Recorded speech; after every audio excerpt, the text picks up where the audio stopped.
네, 안녕하십니까. 7월 28일 주만나 말씀을 함께 나눌 손수환 목사입니다. 제가 기도드리고 우리 말씀 앞으로 나아가도록 하겠습니다. 존귀하신 아버지 하나님, 감사합니다. 오늘도 우리의 호흡을 주장하셔서 이렇게 생명의 말씀 앞에 서게 하심에 감사드립니다. 마음을 귀경하시고 귀를 여셔서 우리를 살리는 이 말씀이 우리 마음판에 잘 새겨지는 그런 시간 되어서 살아나는 역사가 있도록 말씀해 주시옵소서. 이 죄 많은 것을 오늘도 하나님 말씀 전하도록 붙드셨으니 주님의 지팡이로만 사용해 주시옵소서. 예수님 이름으로 기도드립니다. 아멘. 우리 오늘 주만나 말씀입니다. 신명기 17장 1절에서 13절까지 말씀. 1절. 흠이나 악질이 있는 소와 양은 아무것도 내 하나님 여호와께 드리지 말지니 이는 내 하나님 여호와께 가증한 것이 됨이니라. 2절.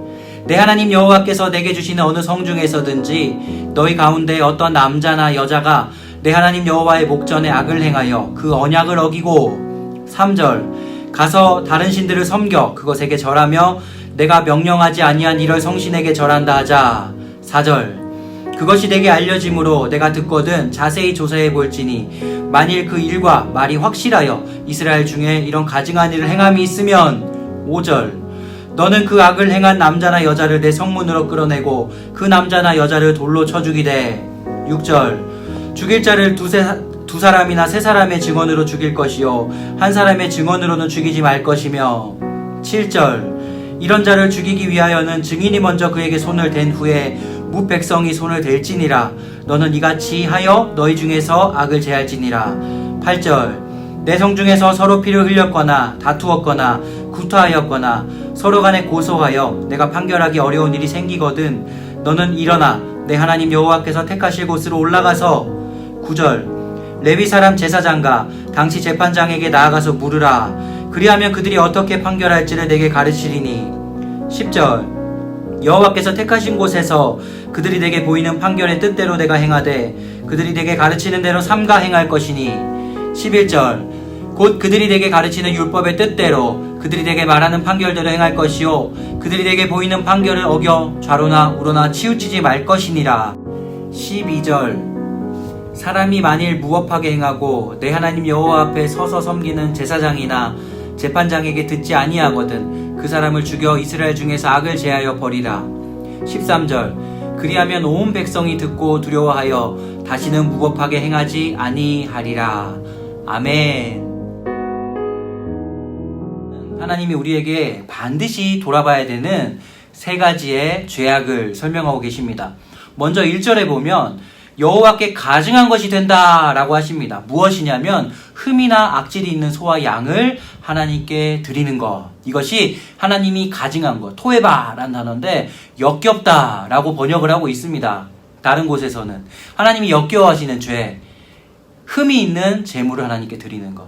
왜냐하면 우리가 양을 가지고 와서 하나님께 제사를 드릴 때 살펴봤습니다. 양에게 안수하면 나의 죄가 양에게 가고 양의 흠없음이 나에게 오기 때문에 흠이 없는 것을 가져와야 됩니다. 하나님이 우리를 위해서 그렇게 말씀하시는 겁니다. 그런데 흠이 있는 것을 가져오는 것은 하나님의 말씀을 믿지 않는 겁니다. 설마 내가 양에게 안수한다 내 죄가 양한테 가겠어?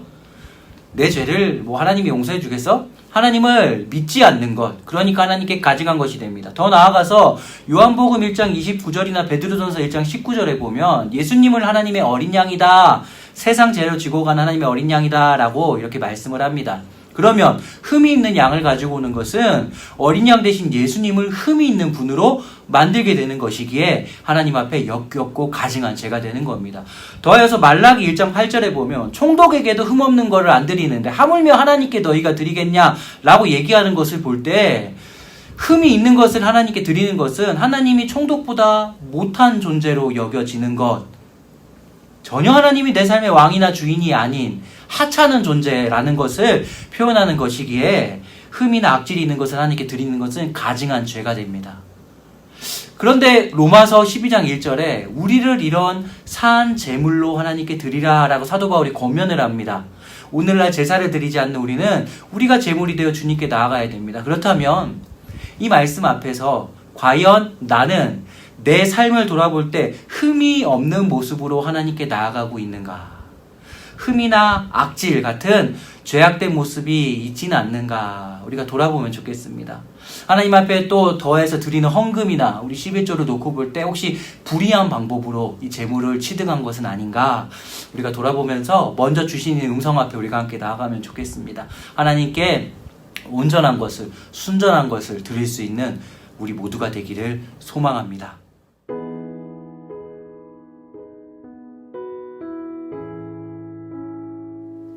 두 번째 죄악은 5절에 보면 돌로 쳐 죽이라 라는 죄악입니다.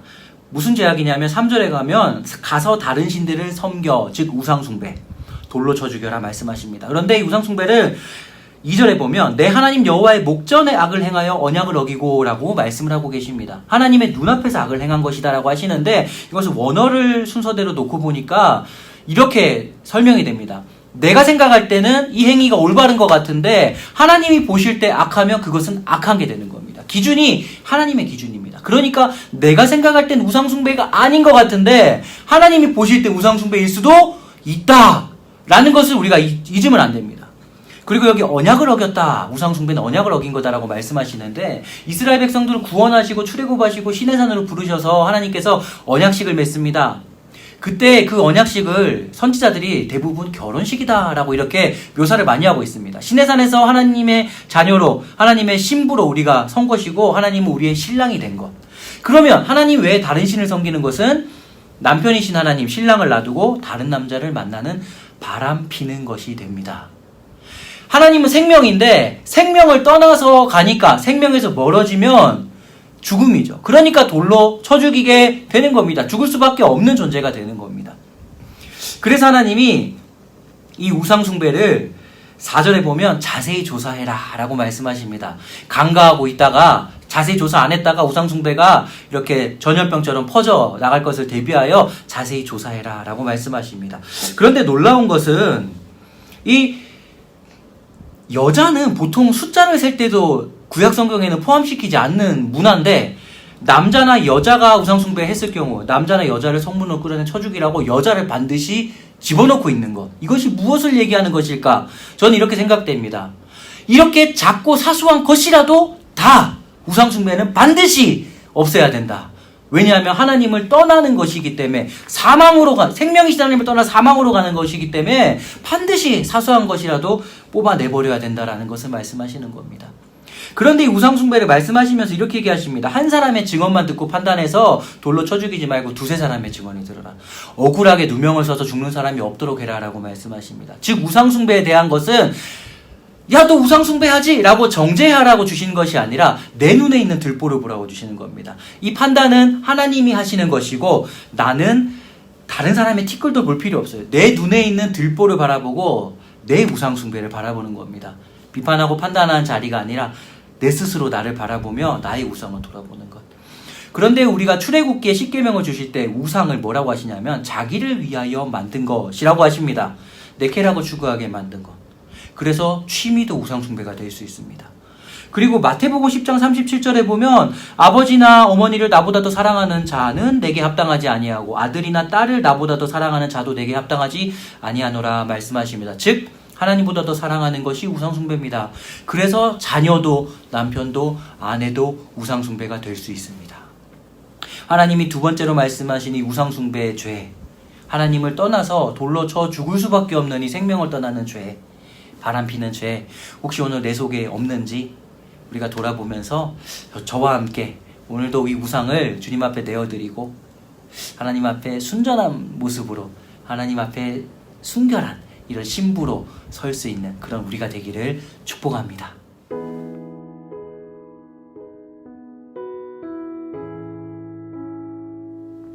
세 번째 죄악도 역시 반드시 죽임을 당하는 죄악입니다. 12절에 보면 그 사람은 죽여라. 그래서 악을 제하라 라고 말씀하십니다. 어떤 죄악이냐면 당시에 성 중에 사건이 일어나면 재판을 하는 상설 재판 기구가 있었습니다. 7명에서 23명의 사람이 평소에는 그냥 자기 일을 하다가 사건이 터지면 모여서 재판을 합니다. 그런데 거기서 해결이 되지 않으면 상급기관인 레위인이나 재판장에게 상소를 하게 되는 것이죠. 그렇게 상급기관에 가서 상소를 해서 재판을 받아서 결과가 나왔을 때 그 재판의 결과는 11절에 보면 레위인이나 재판관이 율법의 뜻대로, 그러니까 하나님의 말씀대로 재판해서 하나님의 말씀을 전달해 주는 것이니까 그렇게 판결된 것은 반드시 그대로 지켜야 된다. 그 재판의 결과대로 순종해야 된다라고 말씀을 하십니다. 그 결과대로 순종하지 않는 자는 돌로 쳐 죽이라 라고 얘기를 하십니다. 아니, 재판 결과 순종하지 않는데 돌로 쳐 죽이라고요? 너무 억울한 거 아닙니까? 왜 그러냐면 11절에 율법의 뜻대로가 중요합니다. 하나님 말씀대로 한 판결이기에 그 판결은 곧 하나님의 말씀입니다. 하나님 말씀은 생명입니다. 생명에서 떠나면 죽음이죠. 그래서 죽음인 겁니다. 그래서 악인 겁니다. 생명에서 떠난 하나님과 반대되는 자리로 가는 악입니다. 그래서 이렇게 말씀하십니다. 12절에 보면 무법하게 행한다. 13절에 보면 무법하게 행한다. 이게 다른 단어를 쓰고 있는데 이 두 가지의 단어가 나온 그 시작되는 어근은 같습니다. 뭐냐면 교만이란 단어입니다. 그러니까 하나님 말씀은 내 발밑에 있어. 하나님 말씀 그렇지만 상관없어. 나는 내 마음대로 무법하게 살 거야. 우리가 법이 없이 사는 사람을 참 착한 사람이다라고 얘기를 하는데 하나님은 그런 사람도 착하지 않다, 선하지 않다라고 말씀하십니다.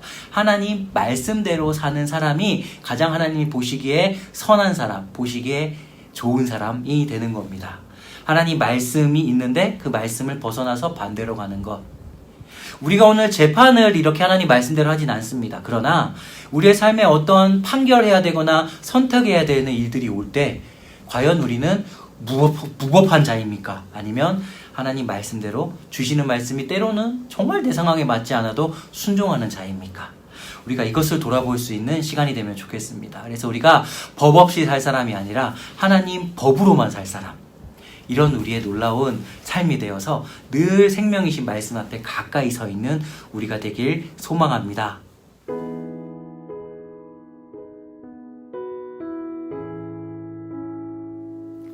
그래서 오늘 주신 말씀을 붙들고 내 속에 있는 우상 숭배가 없는지 우리가 돌아보면 좋겠습니다. 하나님보다 더 사랑하고 나를 위해서 존재하는 그 모든 것들을 가지고 있다면 첫 번째 죄악처럼 흠 있는 재물이 되기에 우리는 하나님을 가증스럽게 여깁니다.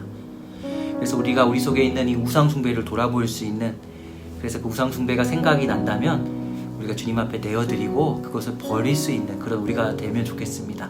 그래서 지금 이 시간에는 그렇게 기도하면 좋겠습니다. 하나님, 내가 섬기고 있는 우상, 하나님을 떠났던 구약시대라면 돌로 쳐 죽여야 되는 이 죽음 아버지 깨달아지게 하시고 하나님 뽑아내게 해주소서. 우리가 이렇게 기도를 하시고 더하여서 우리 세 번째 죄악, 선택을 할 때 이 판결의 결과처럼 무법하지 않고 하나님 말씀을 법삼아 기준 삼아 살아가는 사람 되기 원합니다. 우리가 이렇게 하나님 말씀들 우리 삶의 기준이 되어 주소서. 생명이신 말씀에 가까이 붙어 있겠습니다. 그래서 말씀에 붙어 있는 가지가 되어 말씀의 열매를 맺겠습니다.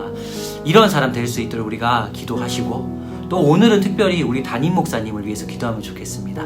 이렇게 말씀의 율법의 뜻대로 이렇게 판결을 해주시는 우리의 재판관 되시는, 또 우리 교회를 이끌어 가시는 우리 담임 목사님, 늘 하나님의 율법의 뜻을 잘 분별하며 하나님의 음성을 잘 들으심으로 그 말씀을 우리에게 잘 전달해 주시는 그런 성령의 조명하심과 성령의 역사하심, 성령의 두루마기 입히시고, 무엇보다 우리 목사님 건강 지켜주시옵소서. 또 노예를 섬기시지 않습니까? 지경을 넓혀주셨으니 우리 야베스처럼 복에 복을 더하사 환난을 벗어나 근심이 없게 하여 주시옵소서. 우리 이렇게 중보도 하시면서 이 아침에 달려가면 좋겠습니다.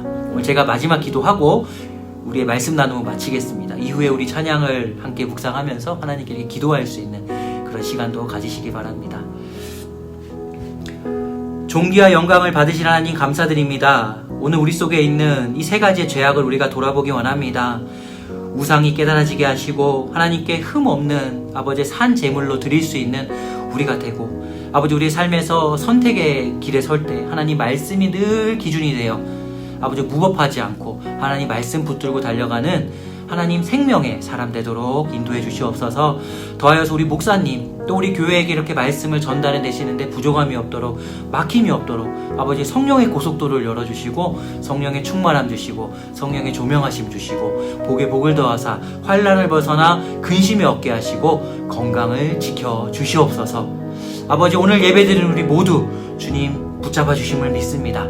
생명 대신 우리의 소망 대신 예수 그리스도의 이름으로 기도드립니다. 아멘. 같이 예수 더 알기 원하네 찬양하겠습니다.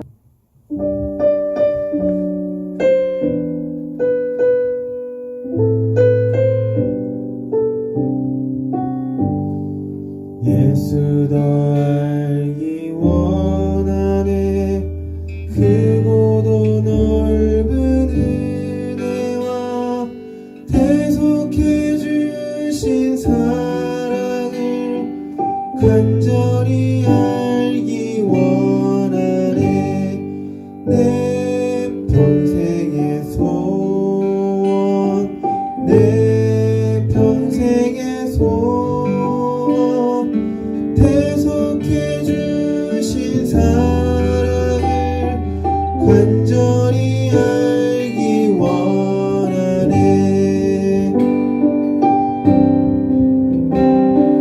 성령이 스승되셔서 진리를 가르치시고 거룩한 뜻을 깨달아 예수를 알게 하소서 내 평생의 소원 내 평생의 소원